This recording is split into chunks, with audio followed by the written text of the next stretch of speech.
have the right level of profile in Facebook to get your attention to make sure that they get the proper resources.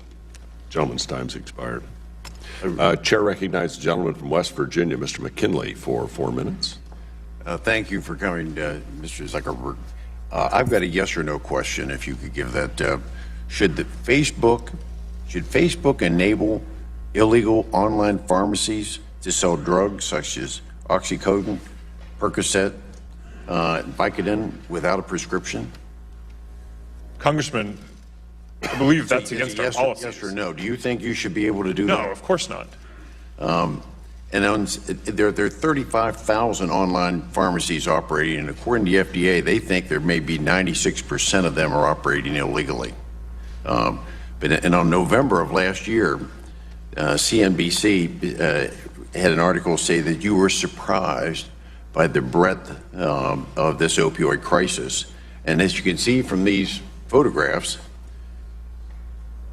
opioids are still available on your site, that they're without a prescription on your site. So it contradicts just what you just said just a minute ago. And it went on last week. FDA Commissioner Scott Gottlieb has testified before our office, said that the internet firms simply aren't taking practical steps to find and remove these illegal opioid listings. And he specifically mentioned Facebook. Are you aware of that? His quote? Congressman, I'm not specifically aware of his quote, but I heard that he said something. And let me just speak to this for a second. If I could, no, we don't. So in your opening statement, and I appreciated your remark, you said it's not enough to give people a voice. We have to make sure that people aren't using it, Facebook, to hurt people. Now, America's in the midst of one of the worst epidemics that it's ever experienced with this drug epidemic. And it's all across this country. It's not just in West Virginia. But your platform is still being used to circumvent the law and allow people to buy highly addictive drugs without a prescription. You know, with all due respect, Facebook is actually enabling an illegal activity, and in so doing, you are hurting people. Would you agree with that statement? Congressman, I think that there are a number of areas of content that we need to do a better job policing on our service. Today, the primary way that content regulation works here and review is that people can share what they want openly on the service, and then if someone sees an issue, they can flag it to us, and then we will review it. Over time, we're shifting to a mode you can where find out, Mr. Zuckerberg, you know which pharmacies are operating legally and illegally, but you're still continuing to take that, allow that to be posted on Facebook, and allow people to get this scourge, this ravaging this country, is being enabled because of Facebook. So my question to you as we close on this, you said before you were going to take down those ads, but you didn't do it. We've got statement after statement about things. You're going to take those down within days, and they haven't gone down. That, what I just put up, was just from yesterday. It's still up. So my question to you is, when are you going to take down these posts that are done with illegal digital pharmacies? When are you going to take them down? Congressman, right now, when people report the post to us, we will take them down and have people review. Why do they have to, if you've got all these 20,000 people, you know that they're up there. Where's your requirement? Where's your accountability to allow this to be occurring, this ravaging this country?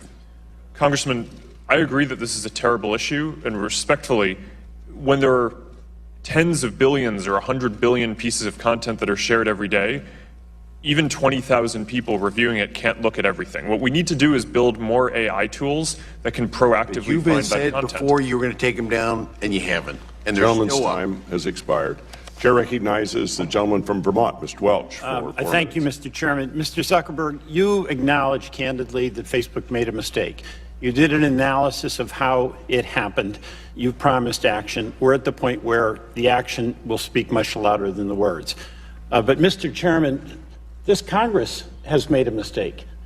This event that happened, whether it was Facebook or some other platform, was foreseeable and inevitable, and we did nothing about it. Congresswoman Blackburn and I had a group, a privacy working group, 6 meetings with many of the industry players. There was an acknowledgement on both sides that privacy was not being protected, that there was no reasonable safeguard for Americans' privacy, but there was an inability to come to a conclusion. So we also have an obligation. And in an effort to move forward, Mr. Zuckerberg, I've framed some questions that hopefully will allow a reasonable yes or no answer to see if there's some common ground to achieve the goal you assert you have, and we certainly have, the obligation to protect the privacy of American consumers. First, do you believe that consumers have a right to know and control what personal data companies collect from them? Yes.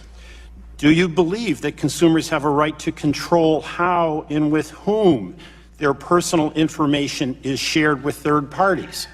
Congressman, yes, of course. And do you believe that consumers have a right to secure and responsible handling of their personal data? Yes, Congressman. And do you believe that consumers should be able to easily place limits on the personal data that companies collect and retain? Congressman, that seems like a reasonable principle to me. Okay. And do you believe that consumers should be able to correct or delete inaccurate personal data that companies have obtained? Congressman, that one might be more interesting to debate. Well, then let's get back to us with specifics on that. I think they do have that right. Do you believe that consumers should be able to have their data deleted immediately from Facebook when they stop using the service? Yes, Congressman, and they have that ability. Good. And do you believe that the Federal Trade Commission or another properly resourced governmental agency with rulemaking authority should be able to determine on a regular basis what is considered personal information to provide certainty for consumers and companies? What information needs to be protected most tightly? Congressman, I certainly think that that's an area where we should discuss some sort of oversight. There's not a big discussion here. Who gets the final say? Is it the private market, companies like yours, or is there a governmental function here that defines what privacy is?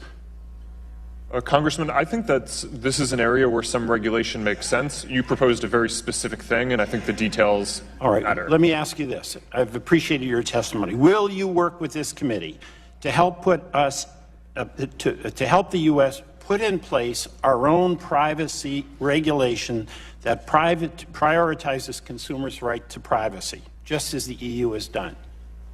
Congressman, yes, I'll make sure that we work with you to flesh this out. All right. And you have indicated that Facebook has not always protected the privacy of their users throughout the company's history.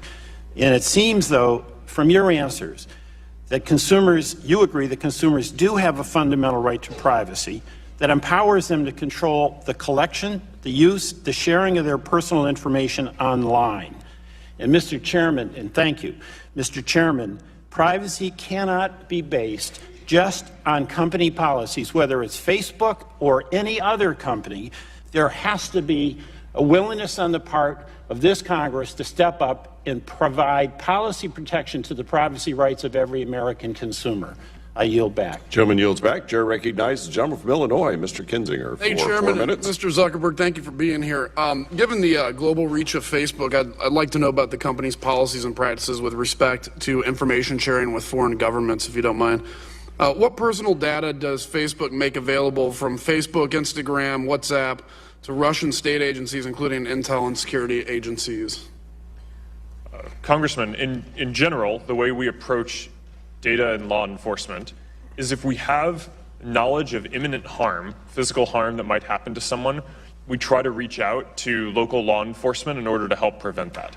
I think that is less built out around the world. It is more built out in the U.S. So, for example, on that example, we've built out specific programs in the U.S. We have 3,000 people that are focused on making sure that if we detect that someone is at risk of harming themselves, we can get them the appropriate help. What about Russian intel agencies?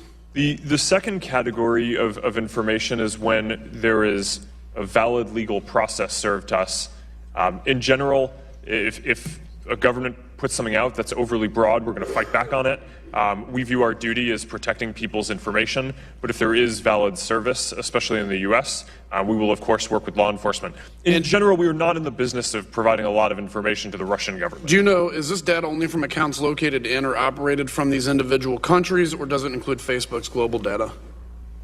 Sorry, can you repeat that? Yeah, is the data only from the accounts located in or operated from those countries in terms of Russia or anything, or does it include Facebook's global data? Well, Congressman, in general, countries do not have jurisdiction to have any valid legal reason to request data of someone outside of their country. But well, where is it stored? Where's the data? I mean, do they have access to data only? We don't store any data in Russia. Okay, so it's the global data. Yeah. So let me just ask, you mentioned a few times that we're in an arms race with Russia, but is it one-sided if Facebook, as an American-based company, is given the opposition everything it needs in terms of, where it's storing its data? Sorry, Congressman, could you repeat that? So